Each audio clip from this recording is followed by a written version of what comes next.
Hi, I'm Amy from the Altis store. I'm going to show you the difference between 60-cell solar panels and 72-cell solar panels. Other than the obvious difference of 12 solar cells, there are pros and cons to using each of them in different solar power systems. First, a little background. Solar panels are made from blocks of silicon ingots that are cut into square cells. Those are the squares that you see that make up the solar panels. Each solar cell produces about a half a volt.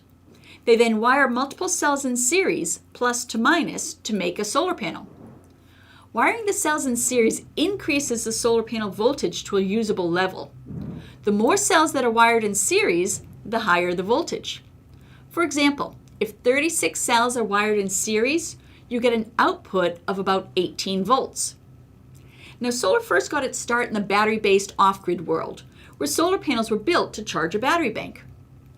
The 36-cell solar panel that outputs 18 volts is perfect for charging a 12-volt battery bank, since you need a higher voltage to charge a battery. So a 36-cell solar panel is called a 12-volt nominal panel, as it's designed to charge a 12-volt battery. Likewise, a solar panel with twice as many cells, 72 cells, outputs about 36 volts, and it's great for charging a 24-volt battery bank. So it's called, you got it, a 24-volt nominal solar panel. If you have a 48-volt battery bank, there aren't many companies that make 48-volt solar panels. So in that case, what do you do if you need to charge a 48-volt battery bank? You would wire multiple solar panels together in series, either 4 12-volt panels or 2 24-volt panels to output 72 volts, which will efficiently charge a 48-volt battery bank, even in very hot weather when the voltage of silicon panels drops low. For an example of the effects that heat has on solar panels, check out this video we did on temperature and silicon solar panels.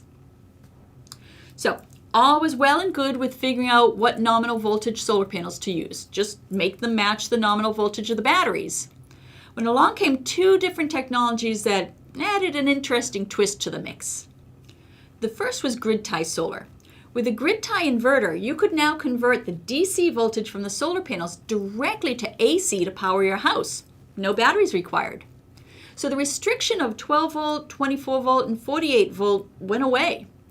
This allowed solar panel manufacturers to use however many cells they wanted to. For solar panels up to about 300 watts, the industry settled on 60 cells. Using the terminology from the battery world, that's a 20-volt nominal panel. With an open circuit voltage, or VOC, of around 38 volts, grid-tie solar systems are able to string up to 12 or 13 60-cell solar panels in series and stay within the electrical code restriction of staying under 600 volts DC, even when taking cold temperature into consideration. If they were using 24-volt 72-cell panels, they would be limited to only 11 in series in cold environments, limiting their system size.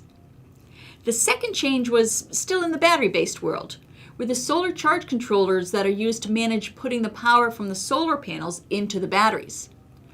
Early on, the pulse width modulated, or PWM, charge controllers had to match the nominal voltage between the solar panels and the battery bank. Maximum power point tracking, MPPT, solar charge controllers came onto the scene and allowed you to take a higher voltage solar input and reduce the charge controller voltage output to correctly charge a battery bank, while increasing the output current, eliminating any power loss due to forcing solar panels to operate at whatever voltage the battery bank was actually at. This opened up the possibility to any count solar panels, as long as the voltage was higher than the battery bank. Although some specialized charge controllers allow you to charge with a lower voltage solar panel, most of them require a higher voltage. Since 60-cell grid-tie solar panels are so common now, their price per watt has dropped much lower than the more niche 12-volt panels, making them an attractive option to charge battery banks. Just remember, you have to use more expensive MPPT charge controller to do it. Also note that you cannot use a single 60-cell solar panel to charge a 24-volt battery bank. you need at least one 72-cell panel or two 60-cell panels in series to have a voltage high enough to charge 24 volts. If you're in a cold environment, most 150-volt MPPT solar charge controllers limit you to up to only two 72-cell panels in series, but you can do up to three 60-cell panels in series and still stay within that 150-volt limit. So what about the 72-cell, 24-volt solar panels for grid-tied systems? Well, technology and codes move forward, and newer revisions of the electric code now allow for 1,000-volt strings for commercial and utility scale systems. Also, grid-tied inverters are getting bigger and bigger, allowing for extremely high wattages getting inverted. Since watts equals volts times amps, a way to increase the wattage of a solar panel is to increase the voltage by adding additional cells. Adding those 12 more cells generally adds an additional foot of length to the solar panels. With larger commercial and utility scale projects, larger panel sizes are able to be used. So 72-cell panels give them a way to regularly make solar panels well over 300 watts. Higher wattage solar panels reduces the number of panels that are needed in the system to reach your target wattage, which can decrease the labor needed to install them.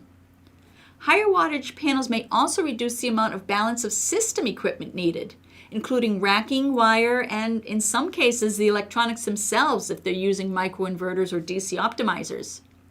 Now note that not all microinverters will support 72-cell solar panels, so 60-cell is still the only option in some cases, mostly for home systems.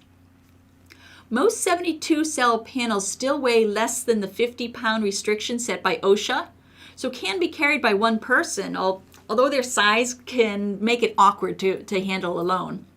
The smaller 60-cell solar panels can be easier to handle. So, what size solar panel you should use for your project depends on a lot of criteria. Are you building an off-grid or a grid-tie solar system? If it is off-grid, what voltage battery bank are you trying to charge? Do you have a physical size restriction that would limit the size of the panel? Will the equipment you want to use support the solar panel? Will a higher voltage panel restrict the number of panels you can use in a system?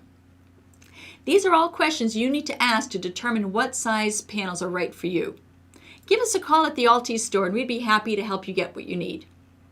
I hope this was helpful. If so, give us a like and a share, and subscribe to our Altis store channel so we'll notify you when we release a new video. And be sure to check out our selection of solar products at PrimaryNutritionStores.com, where we've been making renewable doable since 1999.